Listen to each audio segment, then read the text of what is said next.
قل هذه سبيلي أدعو إلى الله على بصيرة أنا ومن اتبعني وسبحان الله وما أنا من المشركين. الحمد لله رب العالمين والعاقبة للمتقين ولا عدوان إلا على الظالمين والصلاة والسلام على أشرف الأنبياء والمرسلين محمد وعلى آله الطيبين الطاهرين وعلى صحابته الغر المحجلين وعلى من تبعهم بإحسان إلى يوم الدين. أما بعد، فعن عائشة رضي الله تعالى عنها قالت كان النبي صلى الله عليه وسلم يعجبه التيمن في تنعله وترجله وطهوره وفي شأنه كله. متفق علیہ. محترم سامعین، آج کے سامنے ہمارے سامنے جو حدیث ہے، اس حدیث کے اندر یہ بیان کیا گیا ہے کہ اعضائے وضو کے دھلنے کے لیے وضو کے اندر اعضاء کو دھلنے کے لیے پہلے دائیں حصے کو استعمال کیا جائے گا اور اس کے بعد بائیں حصے کو استعمال کیا جائے گا. اور اس کی دلیل کے طور پہ علامہ ابن حجر رحمہ اللہ نے حضرت عائشہ رضی اللہ تعالیٰ عنہ کی یہ حدیث پیش کی. حضرت عائشہ رضی اللہ تعالیٰ عنہ کہتی ہیں کہ نبی اکرم صلی اللہ علیہ وسلم کو داہنا یعنی داہنے ہاتھ کا استعمال کرنا، یہ آپ صلی اللہ علیہ وسلم کو یا داہنی طرف کا استعمال کرنا نبی اکرم صلی اللہ علیہ وسلم کو پسند تھا. کن چیزوں میں؟ جوتے یا چپل پہننے کے اندر، کنگھی کرنے کے اندر، وضو کے اندر، اور اپنے تمام کام کے اندر. یعنی تمام کاموں میں نبی اکرم صلی اللہ علیہ وسلم داہنا یا دائیں ہاتھ سے کرنا پسند کرتے تھے.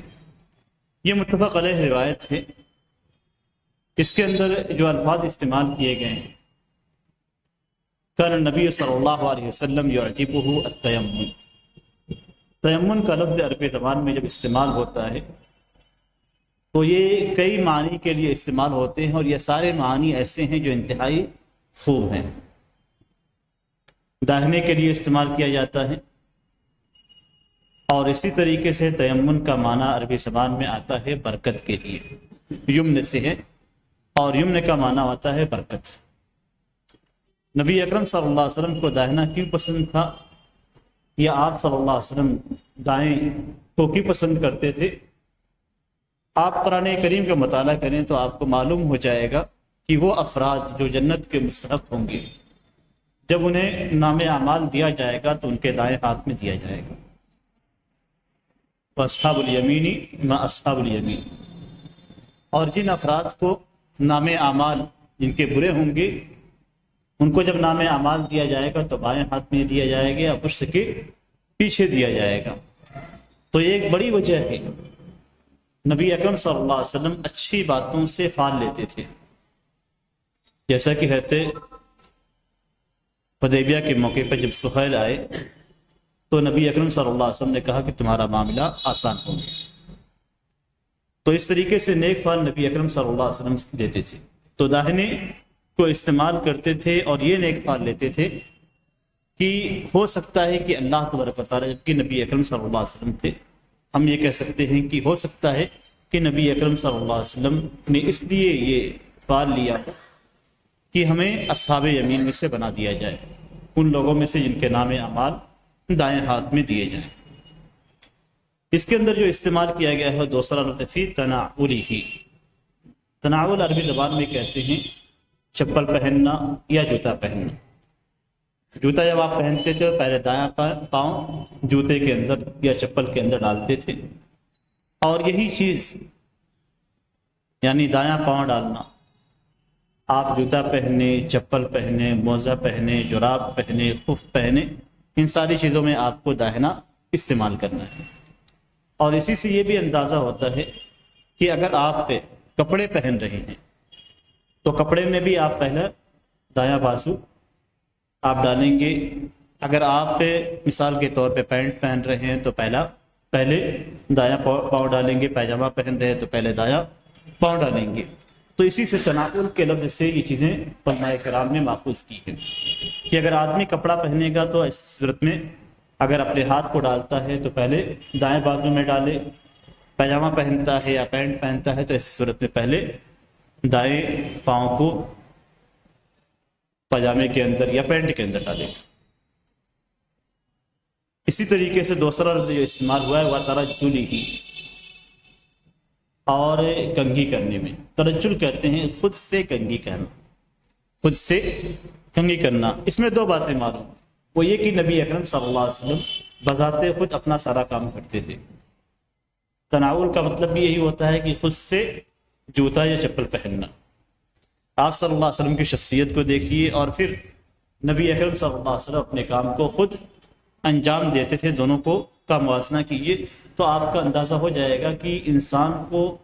کی شخصیت چاہے کتنی ہی عظیم کیوں نہ ہو جائے، اپنے کام کو اسے خود کرنا چاہیے۔ نبی اکرم صلی اللہ علیہ وسلم کو جوتا پہنانے کے لیے اگر کہا جائے تو صحابہ کرام کی لائن لگ جاتی، کنگھی کرنے کے لیے کہا جاتا تو ازواج مطہرات کھڑی رہتی، لیکن اس کے باوجود جو الفاظ یہاں استعمال کیے گئے ہیں وہ الفاظ اس بات پہ دراز کرتے ہیں کہ نبی اکرم صلی اللہ علیہ وسلم اپنے کاموں کو خود انجام دیا کرتے تھے۔ ترجل کہتے ہیں کنگھی کرنا، اور کنگھی کرنے کے ساتھ ساتھ بال میں تیل لگانا، اس کے معنی میں بھی ترجل استعمال کیا جاتا ہے، نہیں گویا تیل لگا کر کنگھی کرنا، یہ سارے معنی اس کے اندر داخل ہیں۔ یہ ایک چیز ہوئی جو یہاں پہ حدیث کے اندر بیان کی گئی ہے، اور اسی سے علماء کرام نے یہ بھی اخذ کیا ہے کہ جب کوئی شخص سے اپنے بال کو کٹوانے کے لیے یا اپنے بال کو مڈوانے کے لیے سیلون میں جائے یا کسی بال موڑنے والے کے پاس جائے تو ایسی صورت میں اپنے دائیں حصے سے شروع کرے، اور کس کا دایاں حصہ ہوگا، آپ کا دایاں حصہ ہوگا یا موڑنے والے کا دایاں حصہ ہوگا۔ حدیث کے اندر آتا ہے نبی اکرم صلی اللہ علیہ وسلم حجۃ الوداع کے موقع پہ آپ صلی اللہ علیہ وسلم نے اپنے بال موڑنے والے سے کہا کہ اشارہ کیا اور کہا کہ اس طرف سے لو۔ پہلے آپ صلی اللہ علیہ وسلم نے اپنے دائیں جانب اشارہ کیا اور پھر اس کے بعد آپ صلی اللہ علیہ وسلم نے بائیں جانب اشارہ فرمایا۔ اس سے ہمیں یہ پتہ چلتا ہے کہ اگر ہم بال کٹوانے کے لیے جاتے ہیں تو اس صورت میں بھی نبی اکرم صلی اللہ علیہ وسلم کی جو سنت ہے اس سنت کو بھولنا نہیں چاہیے، اور وہ یہ کہ ہم اپنے بال کو اپنے اعتبار سے، نہ کہ سامنے والے کے اعتبار سے، اپنے اعتبار سے دائیں طرف سے شروع کروائیں۔ یعنی اگر اسے پتہ بھی نہ ہو تو ایسی صورت میں ہم اسے کہیں کہ دائیں طرف سے کاٹنا شروع کرنا، پھر بائیں طرف سے، اور آپ کے اپنا داہنے کا اعتبار کیا جائے گا، اس کے دائیں کا اعتبار نہیں کیا جائے گا، اس لیے کہ ظاہر سی بات ہے وہ آپ کے مقابل میں ہوگا تو اس کا دایاں آپ کا بایاں ہوگا، آپ کا بایاں اس کا دایاں ہوگا۔ اس کے بعد جو لفظ استعمال کیا گیا ہے وہ طہور ہی، اور اپنے وضو کے اندر۔ طہور وضو پہ اور غسل دونوں پہ اطلاق ہوتا ہے، یعنی اگر آپ غسل کر رہے ہیں تو اس صورت میں بھی آپ اپنا داہنا استعمال کریں، اگر آپ وضو بنا رہے ہیں تو ایسی صورت میں پہلے دائیں سے شروع کریں، دونوں صورتوں میں۔ یہاں پہ طہور کا جو لفظ استعمال کیا گیا ہے اس کا اطلاق وضو پہ بھی ہوتا ہے اور اس کا اطلاق غسل پہ بھی ہوتا ہے۔ تو غسل کے اندر بھی جب آپ غسل کرنا شروع کریں اور سر پہ پانی ڈالنا ہے تو پہلے دائیں جانب ڈالیں، اس کے بعد بائیں جانب، جسم پہ ڈالتے ہیں تو جسم پہلے دائیں جانب اور اس کے بعد پھر بائیں جانب آپ پانی کو ڈالیں، یہ اس کا طریقہ ہے۔ یہاں پہ علامہ ابن منذر رحمہ اللہ کہتے ہیں کہ نبی اکرم صلی اللہ علیہ وسلم سے جو احادیث مروی ہیں ان ساری احادیث میں اس بات کا تذکرہ کیا گیا ہے کہ نبی اکرم صلی اللہ علیہ وسلم جب وضو کرتے تھے تو اپنے دائیں ہاتھ کو پہلے دھلتے تھے اور پھر بائیں ہاتھ کو دھلتے تھے، اور یہی وہ طریقہ ہے جسے وضو کرنے والے کو اختیار کرنا چاہیے۔ اور علامہ نووی رحمہ اللہ اس بات پہ اجماع نقل کرتے ہیں کہ تمام علماء کرام کا اجماع ہے کہ دونوں ہاتھوں میں سے سب سے پہلے دایاں ہاتھ دھلا جائے گا، دونوں پاؤں میں سے سب سے پہلے دایاں پاؤں دھلا جائے گا، اور یہی سنت ہے۔ اگر کوئی شخص سے سنت کی مخالفت کرتا ہے تو فضیلت اس سے ختم ہو جاتی ہے، لیکن اس کا وضو صحیح ہوگا، اور اس میں علماء کرام کے درمیان اختلاف ہے۔ اب یہاں پہ بعض علماء کرام نے ذکر کیا ہے کہ بعض اعضائے وضو ایسے ہیں، یہاں چونکہ وضو کا تذکرہ کیا گیا ہے اور وضو کے باب میں علامہ ابن حجر رحمہ اللہ نے اس حدیث کو ذکر کیا ہے۔ بعض اعضاء ایسے ہیں جن میں دایاں اور بایاں تو پائے جاتا ہے، لیکن دائیں اور بائیں کا خیال کرنا، یعنی پہلے دائیں کو استعمال کرنا پھر بائیں کو، تو جیسے مثال کے طور پہ سر ہے یا دونوں کان ہیں، تو یہ دونوں چیزیں ایسی ہیں جن کا دایاں بایاں تو ہے، لیکن اس کے باوجود اس میں دائیں اور بائیں کو استعمال کرنا مستحب نہیں ہے۔ یعنی سر کا مسح ایسا نہیں کہ آپ پہلے دائیں طرف کریں اس کے بعد پھر بائیں طرف کریں، یا اسی طریقے سے کان کا مسح کرنا ہے تو پہلے دائیں کان کا مسح کریں بلکہ اس کے بعد بائیں کان کا۔ اس لیے کہ اس سلسلے میں احادیث مروی ہے، اور احادیث کے الفاظ یہ بتلاتے ہیں کہ سر کا مسح اور کان کا مسح دونوں ایک ساتھ کیا جائے گا، دونوں میں دایاں اور بایاں نہیں ہے۔ چوتھی جو چیز اس کے اندر بتلائی گئی ہے وہ فی شأنہ کلی، اپنے تمام کاموں کے اندر نبی اکرم صلی اللہ علیہ وسلم اپنے سارے کام دائیں ہاتھ سے انجام دیتے تھے۔ یہ حدیث کے اندر ہے کہ سارے کام انجام دیتے تھے، لیکن علماء کرام نے اس میں سے کچھ چیزوں کو خارج کر دیا ہے، اور یہاں پہ صرف انہی کاموں کو لیا ہے جو مکرم ہیں، جو مشرف ہیں، اور وہ کام جس کے اندر گندگی کو دور کرنا ہے یا کسی غلط چیز کو، یا آپ یہ کہیں کہ جو ہے جیسے انسان حاجت کے لیے جاتا ہے تو اس وقت یہ چیزیں نبی اکرم صلی اللہ علیہ وسلم استعمال نہیں کرتے تھے۔ علماء کرام نے جن چیزوں کا ذکر کیا ہے خاص طور سے، جیسے لینا اور دینا، کسی کو آپ کچھ دے رہے ہیں دائیں ہاتھ سے دیں، آپ کسی سے لے رہے ہیں تو دائیں ہاتھ سے دیں، کپڑے پہن رہے ہیں، پیجامے پہن رہے ہیں، موزے پہن رہے ہیں تو آپ دائیں کا استعمال کریں، مسجد میں داخل ہو رہے ہیں تو دایاں استعمال کیجیے، مسجد میں بیٹھ رہے ہیں تو دائیں طرف بیٹھیے، چپل پہن رہے ہیں، چپل پہن رہے ہیں، جوتے پہن رہے ہیں تو دایاں استعمال کیجیے، اور کھانے پینے کے اندر دایاں استعمال کرنا واجب ہے۔ مسافہ کر رہے ہیں تو ایسی صورت میں آپ دائیں ہاتھ سے مسافہ کریں، اور یہاں پہ آپ دلیل بھی پکڑ سکتے ہیں اس حدیث سے کہ نبی اکرم صلی اللہ علیہ وسلم ہر مکرم کام کے لیے دایاں استعمال کرتے تھے،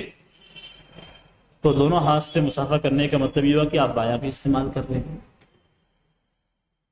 دونوں ہاتھ سے مسافہ کرنے کا مطلب یہ ہوا کہ آپ بایاں بھی استعمال کر رہے ہیں، جبکہ نبی اکرم صلی اللہ علیہ وسلم اپنے سارے کام جو مکرم ہوتے تھے، اور سب سے مکرم چیز اگر آپ کسی سے ملتے ہیں تو مسافہ کرنا ہے، اور اس کے اندر اگر آپ بایاں استعمال کرتے ہیں تو گویا اس حدیث کے مطابق آپ نبی اکرم صلی اللہ علیہ وسلم کی سنت کی مخالفت کرتے ہیں، جبکہ دوسری احادیث کے اندر ایک ہاتھ سے مسافہ کرنے کا ثبوت موجود ہے۔ اسی طریقے سے مسواک جب آدمی کرے تو دائیں جانب سے شروع کرے، مسواک ہو، برش ہو تو دائیں جانب سے شروع کرے۔ اسی طریقے سے بالوں کو مڈائے یا کٹوائے تو ان تمام چیزوں میں دائیں جانب کا استعمال کیا جائے گا، اس کو بالخصوص علماء کرام نے ذکر کیا ہے۔ اس کے برخلاف وہ چیزیں جس میں کسی گندگی کو دور کیا جاتا ہے، یا کسی چیز کو آپ یہ کہیں کہ اپنے بدن سے نکالا جاتا ہے، جیسے مثال کے طور پہ آپ بیت الخلاء میں داخل ہو رہے ہیں تو ایسی صورت میں بایاں پیر مقدم کریں گے، مسجد سے آپ نکل رہے ہیں تو ایسی صورت میں بایاں پیر پہلے نکالیں گے، آپ اسی طریقے سے ناک صاف کر رہے ہیں تو ناک چونکہ گندگی ہے اس لیے آپ بائیں ہاتھ سے صاف کریں گے، استنجا کر رہے ہیں تو بائیں ہاتھ سے کریں گے، کپڑوں کو اتار رہے ہیں تو بائیں جانب کا پہلے اتاریں گے اور دائیں جانب کا بعد میں اتاریں گے۔ اور اس سلسلے میں حضرت ام سلمہ حضرت حفصہ رضی اللہ تعالیٰ عنہ کی حدیث ہے کہ نبی اکرم صلی اللہ علیہ وسلم اپنا دایاں ہاتھ کھانے پینے اور کپڑوں کے لیے استعمال کرتے تھے، اور بایاں ہاتھ اس کے علاوہ دوسرے حاجتوں کے لیے استعمال کرتے تھے۔ اور حضرت عائشہ رضی اللہ تعالیٰ عنہ کی حدیث میں بالکل صراحت ہے کہ نبی اکرم صلی اللہ علیہ وسلم اپنا دایاں ہاتھ اپنے وضو کے لیے، اپنے کھانے کے لیے استعمال کرتے تھے، اور بایاں ہاتھ آپ صلی اللہ علیہ وسلم بیت الخلاء اور دوسری گندگیوں کو دور کرنے کے لیے استعمال کرتے تھے، اپنی حاجت اور دوسری گندگیوں کو دور کرنے کے لیے۔ اور اس کے اندر جو بات بتلائی گئی ہے اس کا اطلاق ہر ان چیز پہ ہوگا، ہر اس چیز پہ ہوگا جو مکرم ہے اس کے لیے دائیں چیز، جو بری چیز ہے اس کے لیے بائیں چیز۔ اس حدیث کے بعد علامہ ابن حجر رحمہ اللہ نے ایک دوسری حدیث ذکر کی ہے جو اسی معنی کی ہے۔ عن ابی ہریرہ رضی اللہ تعالی عنہ قال قال رسول اللہ صلی اللہ علیہ وسلم اذا توضأتم فابدؤوا بمیامنکم اخرجہ الاربعہ وصححہ ابن خزیمہ۔ حضرت برہ رضی اللہ تعالیٰ عنہ کی حدیث سے اس کے اندر وہ کہتے ہیں کہ نبی اکرم صلی اللہ علیہ وسلم نے فرمایا کہ جب تم وضو کرو تو اپنے دائیں جانب سے شروع کرو۔ پچھلی جو حدیث تھی بالکل عام تھی، ساری چیزوں میں، وضو کے اندر، غسل کے اندر، پہننے میں، اور اسی طریقے سے دوسرے سارے معاملات سے متعلق تھی، لیکن یہ حدیث خاص ہے وضو سے، خاص ہے وضو کے ساتھ۔ اس حدیث کے اندر یہ بتلایا گیا ہے کہ جب تم وضو کرو تو ایسی صورت میں اپنے دائیں طرف سے شروع کرو۔ اور دائیں طرف کا مطلب یہ ہوتا ہے کہ جب آپ ہاتھ دھلنا شروع کرتے ہیں تو پہلے دایاں ہاتھ دھلیے، پھر بایاں دھلیے۔ پیر دھلنا شروع کرتے ہیں تو ایسی صورت میں پہلے دایاں دھلیے اور اس کے بعد بایاں دھلیے۔ اس حدیث کے بارے میں اگرچہ علماء کرام کے درمیان تھوڑا سا اختلاف ہے، لیکن حقیقت یہ ہے کہ یہ حدیث صحیح ہے۔ اور کیا وجہ ہے کہ علامہ ابن حجر رحمہ اللہ نے پہلے ایک حدیث ذکر کی اور اس کے بعد پھر دوسری حدیث ذکر کی؟ حالانکہ دونوں حدیثیں ایک ہیں، دونوں حدیثوں کا مفہوم ایک ہے۔ اس میں بھی نبی اکرم صلی اللہ علیہ وسلم کا یہ فعل ذکر کیا گیا کہ نبی اکرم صلی اللہ علیہ وسلم دائیں جانب سے وضو کے لیے بھی دائیں جانب استعمال کرتے تھے، اور یہاں بھی آپ صلی اللہ علیہ وسلم کا حکم موجود ہے کہ جب وضو کرو تو دائیں جانب سے شروع کرو۔ اصل میں علامہ ابن حجر رحمہ اللہ جب کسی حدیث کو ذکر کرتے ہیں، ایک ہی مفہوم کی دو حدیثوں کو، تو ایسی صورت میں اس کا جو کوئی نہ کوئی خاص مقصد ہوتا ہے، اور یہاں پہ مقصد یہ ہے کہ پچھلی جو حدیث تھی وہ نبی اکرم صلی اللہ علیہ وسلم کی فعلی حدیث تھی، یعنی آپ صلی اللہ علیہ وسلم کے عمل کو بتلا رہی تھی، اور نبی اکرم صلی اللہ علیہ وسلم کا ہر عمل واجب نہیں ہے، ہر عمل واجب نہیں۔ نبی اکرم صلی اللہ علیہ وسلم کا ہر عمل امت کے لیے واجب نہیں ہے۔ تو کوئی شخص یہ کہہ سکتا ہے کہ نبی اکرم صلی اللہ علیہ وسلم نے اپنے وضو کے لیے دائیں طرف کو استعمال کیا، یہ واجب نہیں ہے، سنت ہے، مستحب ہے۔ اب اس چیز کو، اس اعتراض کو ختم کرنے کے لیے علامہ ابن حجر رحمہ اللہ نے قولی حدیث ذکر کی، یعنی نبی اکرم صلی اللہ علیہ وسلم کے فرمان۔ اور جب فرمان نبی اکرم صلی اللہ علیہ وسلم کا آ جاتا ہے اور اس میں حکم موجود ہوتا ہے تو ایسی صورت میں وہ واجب ہے۔ تو اس مقصد کے تحت نبی اکرم حضرت علامہ ابن حجر رحمہ اللہ نے نبی اکرم صلی اللہ علیہ وسلم کی یہ حدیث جو حضرت برہ رضی اللہ تعالیٰ عنہ سے مروی ہے اس کو ذکر کیا، تاکہ کوئی یہ نہ کہہ سکے کہ وہ نبی اکرم صلی اللہ علیہ وسلم کی سنت تھی، اگر کسی نے سنت کی مخالفت کر لی تو کوئی حرج کی بات نہیں ہے۔ یہ بتلانا مقصود ہے اس حدیث سے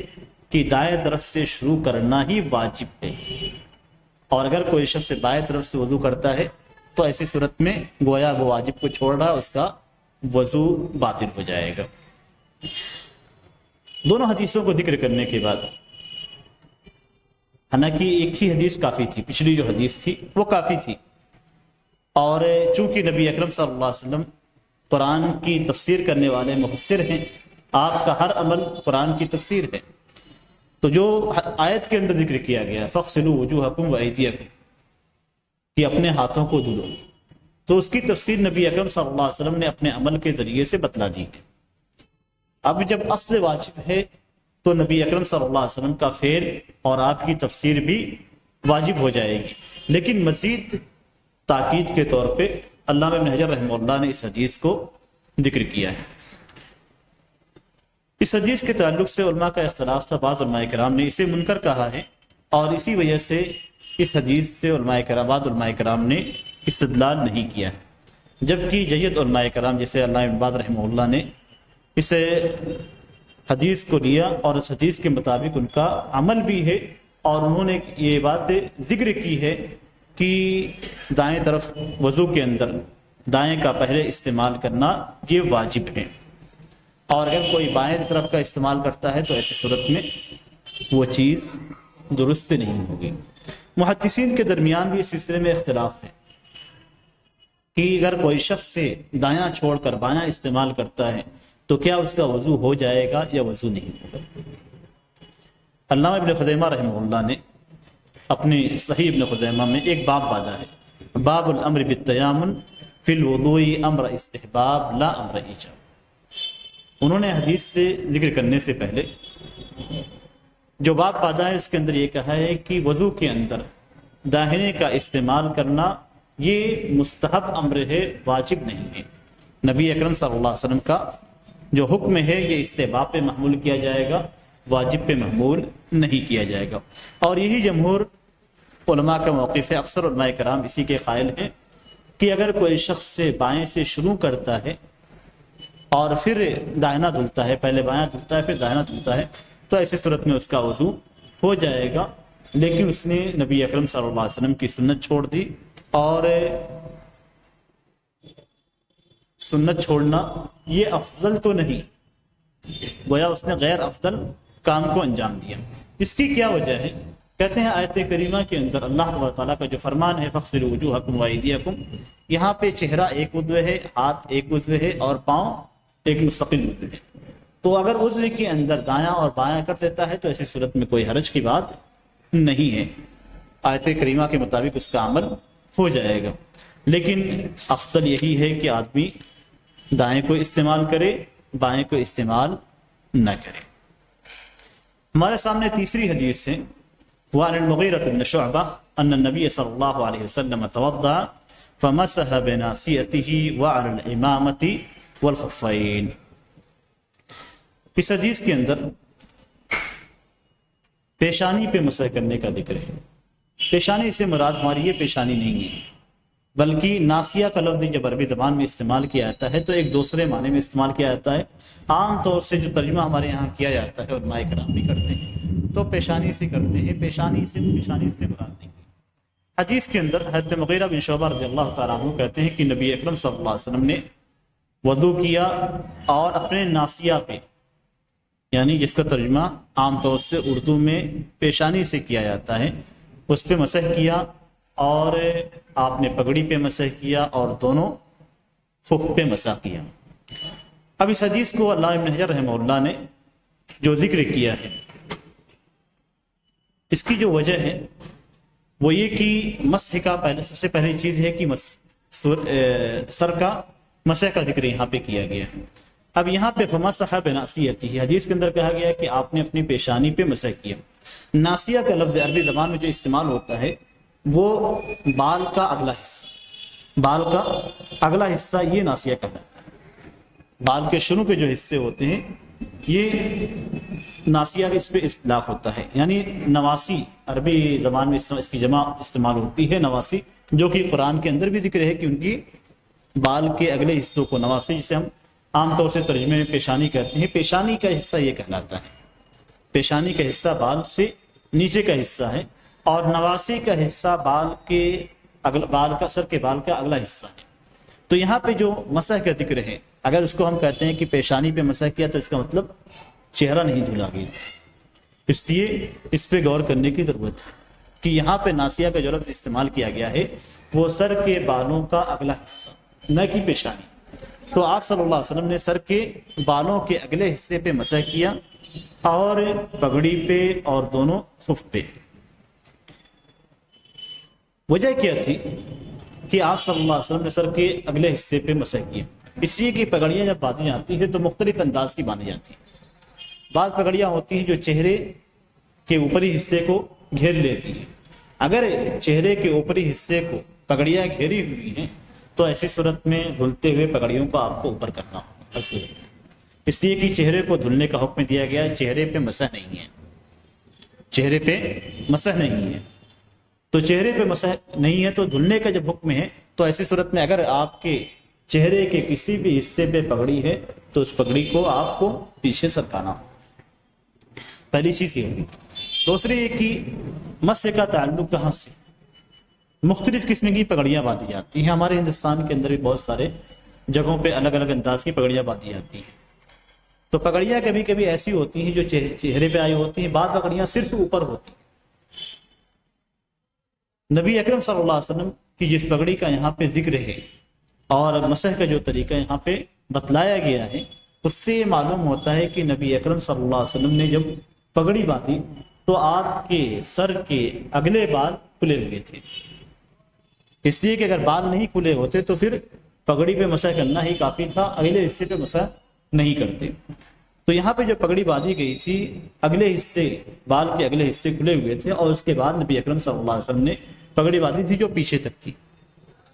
تو گویا اس سے ایک طریقہ ہمیں یہی معلوم ہوتا ہے نبی اکرم صلی اللہ علیہ وسلم کس طریقے سے پگڑی باندھا کرتے تھے۔ تو اس میں ایک طریقہ یہ بھی ہے کہ نبی اکرم صلی اللہ علیہ وسلم کے سر کے اگلے بال کھلے ہوئے تھے، تو اسی وجہ سے نبی اکرم صلی اللہ علیہ وسلم نے سر کے جو کھلے ہوئے بال تھے ان پہ مسح کیا، اور پھر باقی مسح آپ صلی اللہ علیہ وسلم نے پگڑی پہ کیا، تاکہ سر کا مکمل مسح ہو جائے۔ تو یہ طریقہ ہے سر کے مسح کرنے کا۔ اگر سر پہ پگڑی بندھی ہوئی ہے اور سر کی پگڑی اگر آپ کے چہرے پہ نہیں ہے اور پورے سر کے کو محیط ہے تو ایسی صورت میں آپ صرف پگڑی پہ مسح کر سکتے ہیں۔ لیکن اگر آپ کے بال کھلے ہوئے ہیں، اگلا حصہ کھلا ہو یا آپ نے بہت آگے سے باندھا ہو تو پچھلا حصہ کھلا ہو، گدی سے اوپر کا حصہ، تو ایسی صورت میں جو ہے آپ کو جو حصے کھلے ہیں اس کا مسح کرنا ہوگا، جو حصے چھپے ہوئے ہیں پگڑی کے ذریعے سے اس کی پگڑی پہ آپ مسح کریں گے۔ اسی لیے علماء کرام نے یہاں پہ ایک حدیث ذکر کی ہے، اور وہ ایک بات ذکر کی ہے، علامہ ابن قیم رحمہ اللہ نے کہتے ہیں کہ نبی اکرم صلی اللہ علیہ وسلم سے کسی بھی ایک حدیث میں یہ ثابت نہیں ہے کہ نبی اکرم صلی اللہ علیہ وسلم نے اپنے بعد سر کا مسح کیا، اپنے بعد سر کا مسح کیا۔ یعنی ایسا نہیں ہے، کہیں بھی کسی بھی حدیث کے اندر نہیں ہے کہ نبی اکرم صلی اللہ علیہ وسلم نے صرف پیشانی پہ مسح کر لیا ہو، بال کے اگلے حصے پہ مسح کر لیا ہو اور پگڑی کا مسح چھوڑ دیا۔ اور اس سے ہمیں یہ بھی ثابت معلوم ہوتا ہے کہ پورے سر کا مسح کرنا ضروری ہے۔ احناف، بعض شافعیہ جو یہ بات کہتے ہیں کہ اگر سر کے چوتھائی حصے کا یا بعض بالوں کا یا چندے بالوں کا مسح کر لیا جائے تو کافی ہے۔ آیت کریمہ کے اندر جو بات کہی گئی ہے فَامْسَحُوا بِرُؤُوسِكُمْ، اپنے سروں کا مسح کرو، عجیب استدلال ہے کبھی کبھی، یعنی بالکل ہی شریعت چھوڑ کر لغت کو لیا جاتا ہے۔ اور غلطیاں کہاں ہوتی ہیں علماء کرام سے؟ جب احادیث کو ان تک نہیں پہنچتی ہیں یا احادیث سے پہنچتی ہیں لیکن ضعیف ہوتی ہیں یا قابل اعتبار ان کے نزدیک نہیں ہوتی، یعنی راوی ایسا ہوتا ہے کہ اس پہ اعتبار نہیں کیا جاتا، یا پھر اپنے ائمہ کے اقوال کو حدیث کے مقابل میں ترجیح دیا جاتا ہے۔ یہ تمام وہ وجوہات ہیں جن کی وجہ سے علماء کرام سے غلطیاں صادر ہوتی ہیں۔ آیت کریمہ کے اندر جو کہا گیا فَامْسَحُوا بِرُؤُوسِكُمْ، اپنے سروں کا مسح کرو، احناف کیا کہتے ہیں، شافعیہ کیا کہتے ہیں؟ کہتے ہیں کہ سب سے کم مقدار جس پہ مسح کا اطلاق ہوتا ہے اگر وہ کر لیا جائے تو ایسی صورت میں مسح ہو جائے گا۔ یعنی مسح کی مقدار کیا ہے؟ سر کے پورے بال ہے، اور اگر اس میں تھوڑی بھی مقدار کر لیا جائے تو یہ کہا جائے کہ اس نے مسح کر لیا، لغت کے اندر یہ کہا جائے کہ مسح کر لیا۔ جیسے آپ ہاتھ کا تھوڑا حصہ دھل لیتے ہیں تو کہتے ہیں آپ کا ہاتھ بھیگا ہوا ہے، جبکہ تھوڑا سا بھیگا ہوتا ہے، تو کہتے ہیں لغت کے اعتبار سے وہ دیکھتے ہیں۔ نبی اکرم صلی اللہ علیہ وسلم کی حدیث بالکل صریح ہے، بالکل صریح ہے۔ اب آیت کریمہ کی تفسیر نبی اکرم صلی اللہ علیہ وسلم خود کر رہے ہیں، اس کے باوجود اس طرح کے اقوال پہ پابند رہنا یہ غلط ہے، یہ طریقہ غلط ہے۔ اور یہی وجہ ہے کہ احناف اپنی نمازوں کے اندر اعتدال سے کام نہیں لیتے ہیں، یعنی اطمینان سے کام نہیں لیتے ہیں۔ نمازیں اتنی تیزی سے پڑھتے ہیں کہ جس اعتدال کا حکم نبی اکرم صلی اللہ علیہ وسلم نے صحابی کو دیا تھا وہ اعتدال موجود ہی نہیں ہے، وہ اطمینان ان کے اندر موجود نہیں۔ اسے کیا کہتے ہیں کہ سب سے کم اعتدال کا اطلاق، اطمینان کا اطلاق جس حرکت پہ ہوتا ہے، اگر نماز پڑھنے والا اس حرکت کو انجام دے دیتا ہے تو کافی ہے۔ یعنی مثال کے طور پہ آپ تھوڑا سا سیدھے ہوتے ہیں، یعنی ایک سیکنڈ کے لیے بھی اگر آپ سیدھے ہو گئے تو گویا اعتدال ہو، جبکہ اعتدال اسے نہیں کرتے۔ نبی اکرم صلی اللہ علیہ وسلم کی حدیث بالکل صریح ہے کہ ہر ہڈی اپنے مقام کو لوٹ جائے۔ اس صورت میں جس صورت میں کھڑے ہیں تو کھڑے ہونے کی صورت میں جو ہڈی کا مقام ہے، بیٹھنے کی صورت میں، سجدے کی صورت میں، جو بھی صورت ہے، ہر صورت میں اپنے مقام پہ لوٹیں۔ تعجب کی بات یہ ہے، تھوڑا سا باہر نکل رہے ہیں ہم لوگ، لیکن تعجب کی بات یہ ہے کہ احناف کے نماز پڑھنے کا جو طریقہ ہے اور اسی طریقے سے شافعیہ یا حنفیہ کے اندر جو مسح کا ذکر کیا گیا ہے کہ سب سے کم مقدار میں اگر مسح کر لیتے ہیں تو جائز ہے، یہ ان کا مذہب نہیں ہے، ان کا مذہب نہیں ہے۔ ان کے یہاں بھی حدیث کے مطابق عمل کرنا چاہیے، یہ افضل ہے۔ سب سے ہلکی نماز جو ہونی چاہیے ان کے نزدیک وہ یہ نماز جس میں اعتدال بالکل چند سیکنڈ کے لیے، یعنی سب سے گئی گزری نماز جسے آپ کہہ سکتے ہیں اپنی زبان میں، سب سے گئی گزری نماز جو بالکل آخری درجے کی ہو، وہ احناف کا معمول ہے جو وہ پڑھتے ہیں۔ یعنی اپنے مذہب کے اعتبار سے بھی وہ اس نماز کو ادا نہیں کرتے جو ان کے ہاں مستحب اور افضل ہے، بلکہ اس نماز کو ادا کر رہے ہیں۔ تعجب کی بات ہے، سارے ائمہ یہی کرتے ہیں، وہ اپنے مذہب کے اعتبار سے بھی اس نماز کو ادا نہیں کر رہے ہیں جو ان کے یہاں مستحب اور افضل ہے، جو سنت ہے ان کے یہاں، بلکہ اس نماز کو ادا کر رہے ہیں جو ان کے ہاں سب سے آخری مقام پہ ہے، سب سے آخری مقام پہ۔ اور یہ چیز احناف کے ہاں بہت ساری چیزوں میں، بہت سارے مسائل میں پائے جاتے ہیں، اور یہ چیز غلط ہے۔ ہمارے سامنے جب بھی کوئی ایسی بات آئے، کوئی ایسی آیت ہے جس کا مفہوم سمجھنا ہمارے لیے مشکل ہو، تو احادیث کی طرف رجوع کریں گے کہ نبی اکرم صلی اللہ علیہ وسلم کا عمل کیا ہے۔ واجب کی تفسیر اگر نبی کرتے ہیں تو جس طریقے سے کرتے ہیں اس طریقے سے واجب ہے۔ یہ چیز اصول فقہ کی کتابوں میں بہت تفصیل سے ذکر کی گئی ہے کہ اگر کسی چیز کو نبی اکرم صلی اللہ علیہ وسلم بیان کرتے ہیں تو آپ صلی اللہ علیہ وسلم کا بیان، آپ صلی اللہ علیہ وسلم کی وضاحت اس چیز کی اگر واجب ہے وہ چیز تو آپ کا بیان بھی واجب ہے، آپ کی وضاحت بھی واجب ہے۔ اگر وہ مستحب ہے تو یہ مستحب ہے۔ جو حکم اصل کا ہوگا وہی حکم نبی اکرم صلی اللہ علیہ وسلم کی اس تفسیر کا ہوگا۔ یہاں پہ فامسحوا برؤوسکم، اپنے سروں کا مسح کرو، یعنی واجب ہے۔ تو نبی اکرم صلی اللہ علیہ وسلم جو طریقہ اپنائے ہیں اس طریقے کو اپنانا واجب ہے۔ اس سے ہمیں یہ دلیل ملتی ہے کہ اگر کوئی شخص اپنے سر کے بعض حصے کا مسح کرے تو کافی نہیں ہے،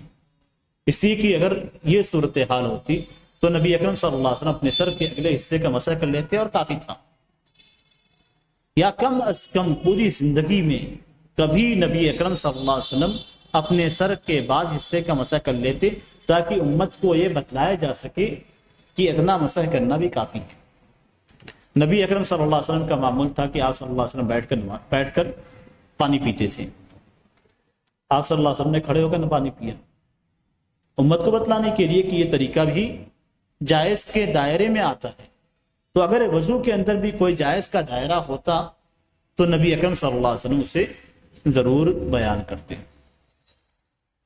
اس کے بعد اگلی جو حدیث ہے یہ وضو کی ترتیب سے متعلق ہے۔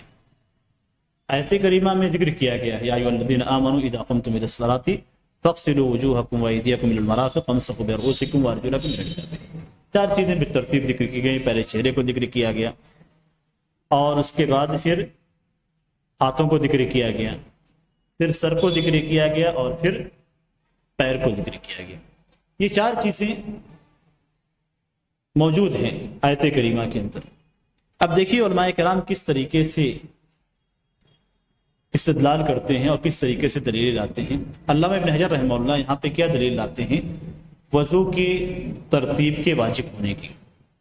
وضو کی جو ترتیب ہے اس کے واجب ہونے کی دلیل کیا لاتے ہیں؟ حضرت جابر رضی اللہ تعالیٰ عنہ کی حدیث ہے، عن جابر بن عبد اللہ رضی اللہ تعالیٰ عنہما فی صفت حج النبی صلی اللہ علیہ وسلم قال قال صلی اللہ علیہ وسلم ابدأوا بما بدأ اللہ به، اخرجہ النسائی هكذا بلفظ الامر وهو عند مسلم بلفظ الخبر۔ حضرت جابر بن عبداللہ مشہور صحابی ہیں، ان کے والد بھی صحابی تھے، تمام غزوات میں شریک ہوئے سوائے بدر اور احد کے۔ جنگ احد میں ان کے والد شہید ہوئے اور انہوں نے صیبہ عورت سے شادی کی۔ قصہ مشہور ہے، نبی اکرم صلی اللہ علیہ وسلم نے ان سے کہا کہ جب شادی ہی کرنی تھی تو باقرہ عورت سے کرتے، تو انہوں نے عذر پیش کیا کہ والد کا انتقال ہوا ہے اور میری چھوٹی چھوٹی بہنیں ہیں۔ تو اس اعتبار سے جو ہے اس سے بہت سارے ان کے احادیث سے بہت زیادہ سبق ملتا ہے، بلکہ حضرت جابر کی حدیث جو نبی اکرم صلی اللہ علیہ وسلم کے حج کی صفت کو بیان کرتی ہے، اس مسلم شریف کے اندر سب سے طویل روایت ہے،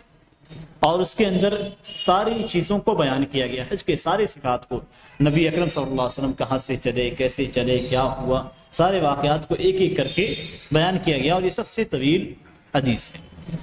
یہاں بھی اسی حدیث کا ایک ٹکڑا بیان کیا جا رہا ہے صرف۔ جب نبی اکرم صلی اللہ علیہ وسلم صفا پہ چڑھنے لگے، طواف سے فارغ ہونے کے بعد صفا کی جانب رخ کیا اور صفا پہ چڑھنے لگے، تو آپ صلی اللہ علیہ وسلم نے فرمایا کہ ابدؤ بما بدا اللہ۔ 3 الفاظ آتے ہیں حدیث کے اندر، مختلف حدیث میں مختلف الفاظ ہیں۔ یہاں پہ جو الفاظ ذکر کیے گئے ہیں وہ نسائی کے ہیں، امام مسلم کے الفاظ الگ ہیں اور دوسری کتابوں کے الفاظ الگ ہیں۔ 3 الفاظ ہیں، ایک میں ہے کہ میں شروع کرتا ہوں جس سے اللہ تبارک تعالیٰ نے شروع کیا، دوسرے الفاظ ہیں کہ ہم شروع کرتے ہیں جس سے اللہ تبارک تعالیٰ نے شروع کیا، تیسرا لفظ ہے کہ شروع کرو جس سے اللہ تبارک تعالیٰ نے شروع کیا۔ اللہ تبارک تعالیٰ نے آیت کریمہ کے اندر کیا فرمایا، ان الصفا والمروۃ من شعائر اللہ، تو پہلے صفا کا ذکر کیا پھر مروہ کا ذکر کیا۔ اسی کی طرف نبی اکرم صلی اللہ علیہ وسلم نے اشارہ کرتے ہوئے فرمایا کہ ہم شروع کرتے ہیں جس سے اللہ نے شروع کیا۔ اب وضو کے اندر آپ دیکھیے اللہ تبارک تعالیٰ نے کیا کہا، یا ایھا الذین آمنوا اذا قمتم الی الصلاۃ فاغسلوا وجوہکم۔ یہاں پہ حدیث کیا لائی گئی، حج کے تعلق سے حدیث ہے، لیکن چونکہ نبی اکرم صلی اللہ علیہ وسلم کا جو فرمان ہوتا ہے وہ فرمان سارے معاملات سے متعلق ہوتے ہیں، یعنی اگر آپ صلی اللہ علیہ وسلم نے کوئی ایسا لفظ کہا جس میں عمومیت پائی جاتی ہے، شمولیت پائی جاتی ہے، تو وہ ساری صورتوں کو شامل اور عام ہوگا۔ جیسے نبی اکرم صلی اللہ علیہ وسلم نے کہا کہ شروع کرو جس سے اللہ نے شروع کیا، یہ نہیں کہا کہ صفا مروہ کے تعلق سے، صرف یہ کہا کہ جس سے اللہ نے شروع کیا اس سے شروع کرو۔ تو اب جہاں بھی اللہ تبارک تعالیٰ کا فرمان وارد ہوگا اور وہاں پہ ترتیب ہوگی تو وہاں پہ ہم اس ترتیب کا خیال رکھیں گے، اس لیے کہ نبی کا فرمان ہے کہ جس سے اللہ نے شروع کیا اس سے ہم بھی شروع کریں۔ وضو کے اندر آپ آ جائیے، وضو کے اندر اللہ تبارک تعالیٰ نے سب سے پہلے چہرے کا ذکر کیا، تو چہرے کا جب ذکر کیا تو اس کا مطلب سب سے پہلے ہم چہرے سے شروع کریں گے، تو گویا اسی کو ذکر کرنے کے لیے حضرت جابر رضی اللہ تعالیٰ عنہ کی اس حدیث کو علامہ ابن حجر رحمہ اللہ نے ذکر کیا۔ تو مختلف مقامات سے علماء کرام اس طریقے سے استدلال کرتے ہیں، کبھی کبھی ایسا ہوتا ہے کہ حدیث کسی خاص مسئلے سے متعلق ہوتی ہے لیکن اس کے الفاظ عام ہوتے ہیں۔ اب ایک کب علم شخص یہ سمجھتا ہے کہ یہ حدیث اسی کے ساتھ خاص ہے، ایسا نہیں ہوتا، اور اسی کو اصولی زبان میں کہا جاتا ہے العبرہ بعموم اللفظ لا بخصوص، کہ لفظ کے عموم کا اعتبار کیا جائے گا، سبب کے خاص ہونے کا اعتبار نہیں کیا جائے گا کہ آپ صلی اللہ علیہ وسلم نے کہاں پہ کس اعتبار سے کہا تھا۔ اور اسی کی ایک مثال اور ہے، نبی اکرم صلی اللہ علیہ وسلم کے پاس جب صحابہ کرام آئے، جو مشہور واقعہ ہے کہ صحابہ کرام ایک بستی سے گزرے تو انہوں نے وہاں پہ ضیافت طلب کی، بستی والوں نے ضیافت نہیں کی، تو اس کے بعد بستی کا جو سردار تھا اس کو بچھو نے یا سانپ نے ڈس دیا، تو اس کے بعد وہ لوگ آئے صحابہ کرام کے پاس اور صحابہ کرام سے کہا کہ کیا تم میں کوئی ایسا شخص ہے جو جھاڑ پھونک کرتا ہے؟ تو صحابہ کرام نے کہا کہ ہاں ہے، ہم جھاڑ پھونک کریں گے، لیکن ہماری شرط یہ ہے کہ تم نے ہماری ضیافت نہیں کی تھی، اس لیے ہمیں اتنی بکریاں تم نے ہمیں دے گئی۔ پھر صحابہ کرام نے حضرت ابو سعید خدری رضی اللہ تعالیٰ عنہ کی حدیث ہے کہ انہوں نے جھاڑ پھونک کیا اور اس کے بعد یعنی سورہ فاتحہ پڑھا اور وہ چیز ختم ہو گئی، بکریاں دی گئی، صحابہ کرام لے کر آئے،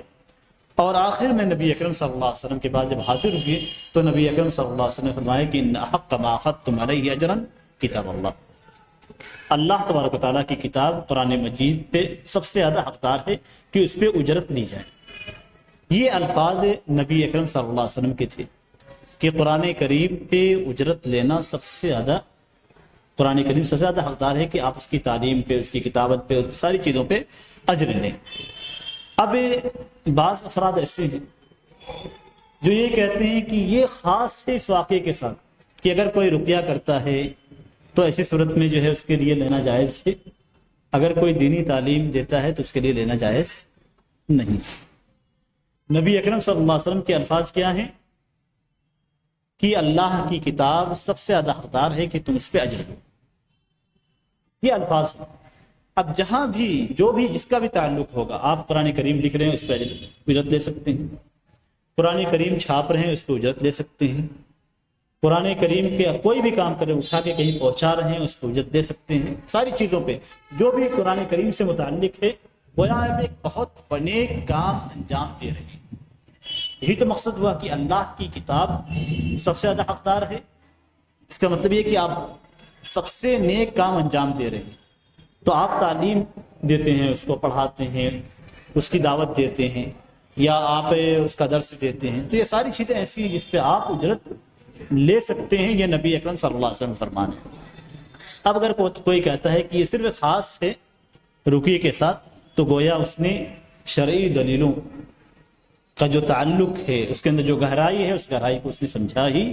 نہیں۔ یہاں بھی یہی بات ہے کہ نبی اکرم صلی اللہ علیہ وسلم نے کہاں پہ ذکر کیا؟ حج کے موقع سے۔ علامہ ابن حجر رحمہ اللہ کہاں ذکر کرتے ہیں؟ علامہ فقیہ ہیں، محدث ہیں، اور کہاں پہ ذکر کرتے ہیں؟ جن کی کتاب سب سے معتبر اور جن کے یعنی شرح سب سے عمدہ شرح مانی جاتی ہے فتح الباری کے نام سے، کہاں پہ ذکر کرتے ہیں؟ وضو کے باب میں کس حدیث کو ذکر کرتے ہیں جو حج کے تعلق سے کہی گئی ہے؟ تو دونوں کے اندر مناسبت کیا ہے کہ الفاظ کا اعتبار کیا جائے۔ الفاظ اگر خاص عام ہیں تو ایسی صورت میں ساری حالات کے لیے عام ہوں گے، وضو کے اندر، دوسری جگہوں پہ، جہاں بھی رہے گا اللہ تعالیٰ نے جس سے شروع کیا اسی سے ہم شروع کریں گے۔ تو یہاں بھی اسی مقصد کے تحت انہوں نے ذکر کیا ہے کہ جس سے اللہ نے شروع کیا اسی سے ہم بھی شروع کریں گے۔ اب ترتیب کے اندر وضو کی جو ترتیب ہے اس کی 3 قسمیں ہیں۔ فرد اور فرد کی ترتیب، یعنی 2 فرد کی ترتیب، جیسا کہ قرآن کے اندر مذکور ہے، چہروں کو دھلنا، ہاتھوں کو دھلنا، اس کے بعد پھر سر اور پیر کا۔ اب دونوں ہاتھوں کو چہرے کے بعد دھلنا یہ ضروری ہے یا ضروری نہیں ہے، یہ اصل اختلافی مسئلہ ہے علماء کرام کے درمیان۔ اسی طریقے سے دوسری جو ترتیب ہے وضو کے اندر، 2 مسنون کاموں کے درمیان ترتیب دینا، جیسے مثال کے طور پہ کلی کرنا اور ناک میں پانی ڈالنا۔ جو لوگ کہتے ہیں کہ یہ دونوں چیزیں سنت ہیں، ان کے نزدیک یہ ترتیب بنتی ہے۔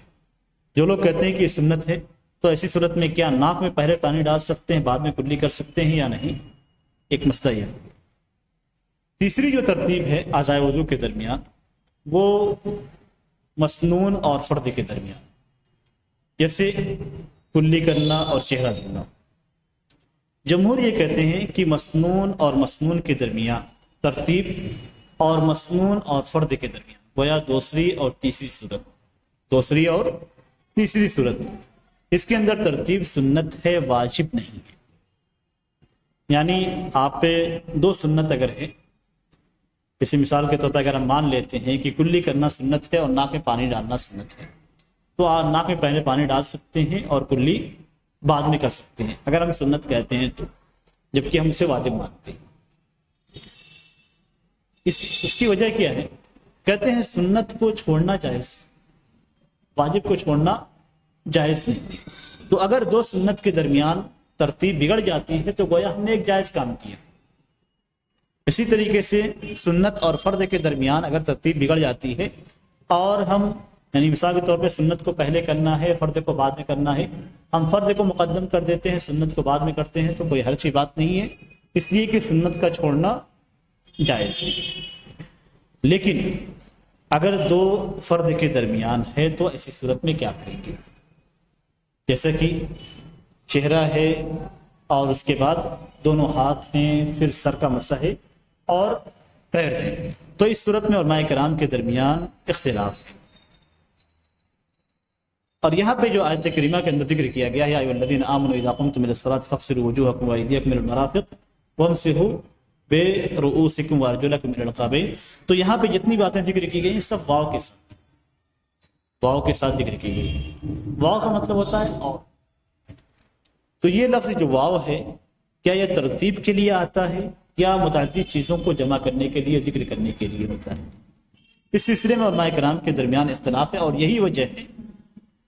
یہ ایک وجہ ہے جس کی وجہ سے علماء کرام نے اختلاف کیا۔ علماء کرام کا جب بھی اختلاف ہوتا ہے تو اختلاف کی کوئی نہ کوئی وجہ ضرور ہوتی ہے، اسی لیے آپ فقہ کتابوں کو جب اٹھائیں گے تو فقہ کتابوں کے اندر آپ کو سبب اختلاف ملے گا، اختلاف کا سبب کیا ہے، یعنی کیوں علماء کرام نے اس مسئلے کے اندر اختلاف کیا، تو وہاں پہ سبب ذکر کیا جاتا ہے کہ اس وجہ سے علماء کرام کے درمیان اختلاف واقع ہوا۔ تو ایک جو سبب ہے وہ واو کے اندر، واو کے بارے میں اختلاف ہے علماء لغت کے درمیان، علماء شریعہ کے درمیان، کہ واو یہ جمع کے لیے استعمال ہوتا ہے، یعنی متعدد چیزوں کو اکٹھا ذکر کرنے کے لیے، یا یہ ترتیب کے لیے ہوتا ہے کہ پہلے اس کو ذکر کیا گیا، پھر اس کو ذکر کیا گیا، پھر اس کو ذکر کیا۔ مثال کے طور پہ جیسے اب کہا جائے کہ زید اور عمرو آئے، زید اور عمرو آئے، تو اب زید پہلے آیا اور اس کے بعد عمرو آیا،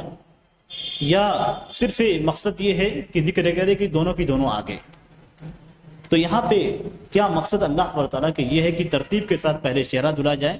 پہلے چہرے کا ذکر ہے، پھر ہاتھوں کا ذکر ہے، تو اس کے بعد ہاتھ دھلا جائے، پھر اس کے بعد سر مسح کیا جائے، پھر پیر دھلا جائے، یا یہ مقصد ہے کہ ان چاروں چیزوں کو دھلا جائے جیسے بھی دھلا جائے؟ تو یہ سب اختلاف ہے پہلا۔ دوسرا یہ کہ نبی اکرم صلی اللہ علیہ وسلم کے جو افعال ہیں، آپ صلی اللہ علیہ وسلم کے جو اعمال ہیں، انہیں ہم سنت پہ محمول کریں گے یا واجب پہ محمول کریں گے؟ اس لیے کہ نبی اکرم صلی اللہ علیہ وسلم سے یہ ثابت ہے کہ آپ صلی اللہ علیہ وسلم نے ترتیب وضو بنایا۔ کسی بھی حدیث میں نہیں ہے کہ آپ صلی اللہ علیہ وسلم نے پہلے پاؤں کو دھلا یا پہلے سر کو دھلا۔ جو ترتیب ذکر ہے وہ ساری احادیث میں ایک ہی ترتیب ذکر ہے، اس طریقے سے ہم وضو بناتے ہیں۔ اسی لیے علماء کرام کا اختلاف ہے، اور علماء کرام کا پہلا قول یہ ہے کہ ترتیب واجب ہے، ترتیب واجب ہے۔ ترتیب واجب ہونے کا مطلب یہ ہوا کہ اگر کوئی شخص پہلے ہاتھ دھل لیتا ہے یونیوں تک، اس کے بعد چہرہ دھلتا ہے تو اس کا وضو باطل ہے۔ ترتیب جو قرآن کے اندر ذکر کی گئی وہ ترتیب واجب ہے، پہلے آپ کو چہرہ دھلنا ہے، اس کے بعد پیونیوں تک ہاتھ دھلنا ہے، پھر اس کے بعد سر کا مسح کرنا ہے، پھر دونوں پاؤں کو دھلنا ہے۔ اور اس کی دلیل آیت کریمہ ہے جس کے اندر ترتیب بیان کی گئی ہے۔ دوسری یہ کہ نبی اکرم صلی اللہ علیہ وسلم نے جتنی بھی کیفیت ذکر کی گئی اور جتنے بھی صحابہ کرام رضی اللہ تعالیٰ عنہ نے آپ صلی اللہ علیہ وسلم کے وضو کی کیفیت کو ذکر کیا، سب نے بالترتیب ذکر کیا۔ تو بالترتیب ذکر کرنے کا مطلب یہ ہوا کہ نبی اکرم صلی اللہ علیہ وسلم آیت کی تفسیر کر رہے ہیں، اور آیت کے اندر جو حکم دیا گیا ہے اس حکم کا تقاضا یہ ہے کہ نبی اکرم صلی اللہ علیہ وسلم کا فعل بھی اور آپ کا عمل بھی واجب ہے۔ دوسرا قول یہ ہے کہ ترتیب واجب نہیں ہے، اگر کوئی شخص کسی عضو کو دوسرے عضو پہ مقدم کر دیتا ہے تو اس کا وضو مکمل ہے، اس کا وضو مکمل ہے، بس اس نے سنت چھوڑ دی، نبی اکرم صلی اللہ علیہ وسلم کی جو سنت تھی اس کو چھوڑ دیا۔ ان کے پاس بھی کئی دلیلیں، حضرت ربیہ بنت معوذ کی حدیث ہے جس میں وہ نبی اکرم صلی اللہ علیہ وسلم کے وضو کی کیفیت کو بیان کر رہی ہیں، کہتی ہیں فَغَسَلَ كَفَّيْهِ ثَلَاثًا وَوَضَّأَ وَجْهَهُ ثَلَاثًا، کہ آپ صلی اللہ علیہ وسلم نے اپنے دونوں ہتھیلیوں کو 3 بار دھلا، اپنے چہرے کو 3 بار دھلا۔ اس کے بعد کیا لفظ استعمال کرتے ہیں؟ وَمَضْمَضَ وَاسْتَنشَقَ مَرَّةً، آپ نے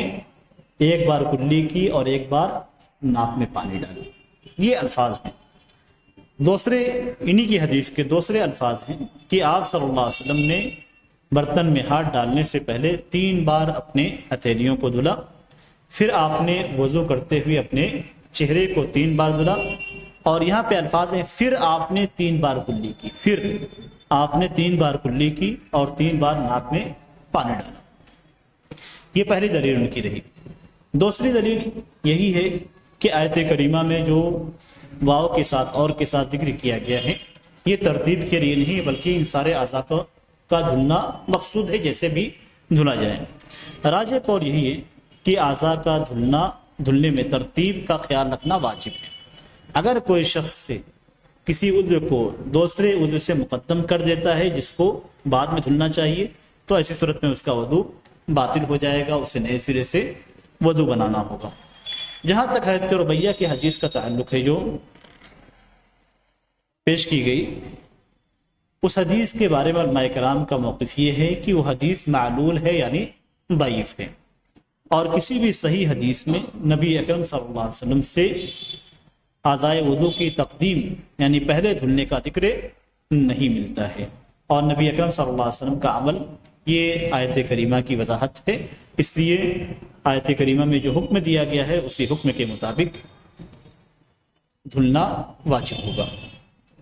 اب علماء کرام کے درمیان ایک دوسرا اختلاف ہے، اور وہ یہ کہ کلی اور ناک میں پانی ڈالنا، یہ دو چیزیں ایسی ہیں کہ اگر اس میں یہ اگر چہرے دھلنے پہ مقدم کر دیا جائے یا ان دونوں میں آگے اور پیچھے کر دیا جائے تو ایسی صورت میں کیا وضو کی ترتیب قائم رہے گی یا قائم نہیں رہے گی؟ پہلا قول یہ ہے علماء کرام کا کہ پہلے کلی کرنا اور اس کے بعد ناک میں پانی ڈالنا اور اس کے بعد چہرہ دھلنا یہ مستحب ہے۔ یعنی اگر کوئی شخص پہلے چہرہ دھل لیتا ہے اور بعد میں کلی اور ناک میں پانی ڈالتا ہے تو ایسی صورت میں اس کا وضو ہو جائے گا، لیکن اس نے خلاف افضل خلاف اولا کام کیا۔ دوسرا جو قول ہے کہ پہلے کلی کرنا ہوگا، پھر ناک میں پانی ڈالنا ہوگا اور اس کے بعد چہرہ دھلنا ہوگا، یہی وہ کیفیت ہے جو نبی اکرم صلی اللہ علیہ وسلم سے مروی ہے، اور اسی کیفیت کے مطابق وضو بنانا واجب ہے، اور یہی راجح قول ہے۔ راجح قول یہی ہے کہ اگر کوئی شخص سے پہلے چہرہ دھل لیتا ہے اور پھر بعد میں کلی کرتا ہے اور ناک میں پانی ڈالتا ہے تو اس کا وضو صحیح نہیں ہوتا۔ اصل میں علماء کرام نے ان سارے مسائل کو کیوں ذکر کیا؟ مثال کے طور پہ کوئی شخص اگر بھول جاتا ہے اور پہلے چہرہ دھل لیتا ہے، پھر اسے یاد پڑتا ہے کہ میں نے کلی نہیں کی یا ناک میں پانی نہیں ڈالا، تو کیا اب وہ ناک میں پانی ڈالے گا اور کلی کرے گا اور ناک میں پانی ڈالے گا تو کافی ہو جائے گا یا نہیں؟ یہ اختلاف ہے اسی وجہ سے۔ دوسرا تصور آپ کی کہ بہت ساری چیزیں ہوتی ہیں، آپ مثال کے طور پہ ندی میں گئے اور آپ نے وضو کی نیت کر لی، جب بھی آپ ندی میں داخل ہوں گے تو ظاہر سی بات ہے پاؤں کے ذریعے داخل ہوں گے۔ اگر آپ پہ چلتے ہوئے داخل ہو رہے ہیں تو پاؤں کے ذریعے داخل ہوں گے، اور اگر ویسے داخل ہوں گے تو اعضاء کی ترتیب بگڑ جائے گی۔ تو اگر ہم واجب کہتے ہیں تو ایسی صورت میں کیا طریقہ ہوگا، اور اگر ہم مستحب کہتے ہیں تو ایسی صورت میں جائز ہو جائے گا۔ تو بہت ساری صورتوں کو سامنے رکھتے ہوئے علماء کرام اس طرح کی باتیں ذکر کرتے ہیں۔ یہ چند باتیں تھیں جو آج کے درس سے متعلق تھی۔ اللہ تعالیٰ سے دعا ہے کہ اللہ تعالیٰ ہمیں اس علم سے نفع پہنچائے اور ہمیں نبی کی سنت کے مطابق عمل کرنے کی توفیق عطا فرمائے۔ آمین۔ صلی اللہ علیہ محمد وعلی آلہ وسلم۔